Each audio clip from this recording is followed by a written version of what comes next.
When we think about what makes a business truly successful, what do you think is its most valuable asset? Is it the product, the tech, maybe the cash in the bank? Well, today we're going to talk about something way more fundamental, something that powers every single relationship. We're talking about trust. It really is that simple, but it's incredibly powerful.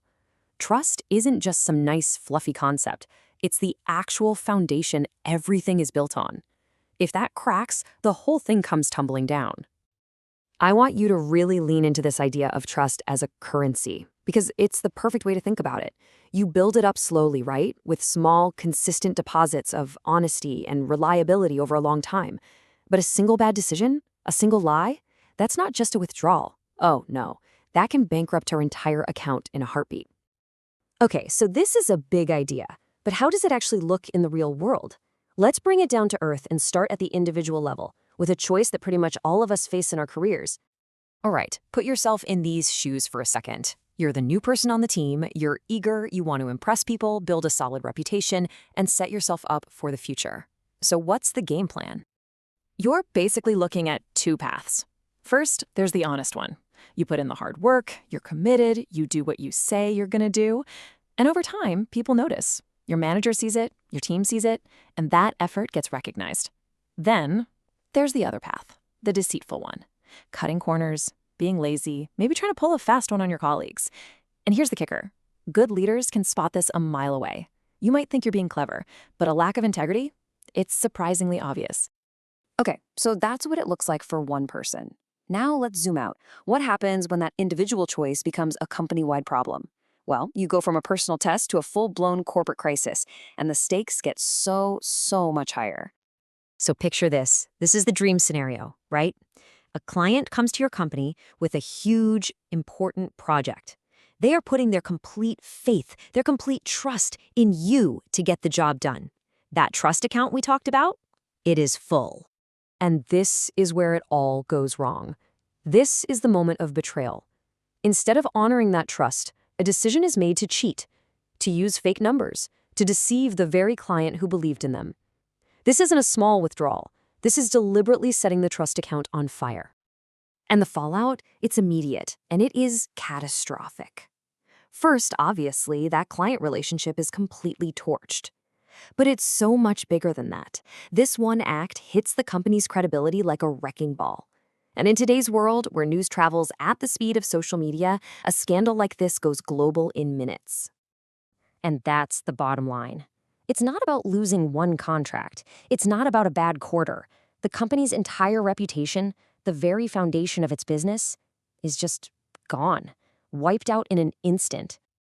So, after a total disaster like that, is there any coming back? Is it even possible to rebuild something that was so completely shattered?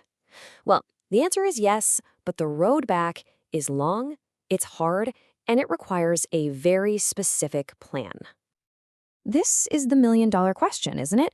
When you're in charge and you find out that your own company, your own team has broken trust in such a fundamental way, what do? There's really a two-step playbook for this. First, you have to clean your own house.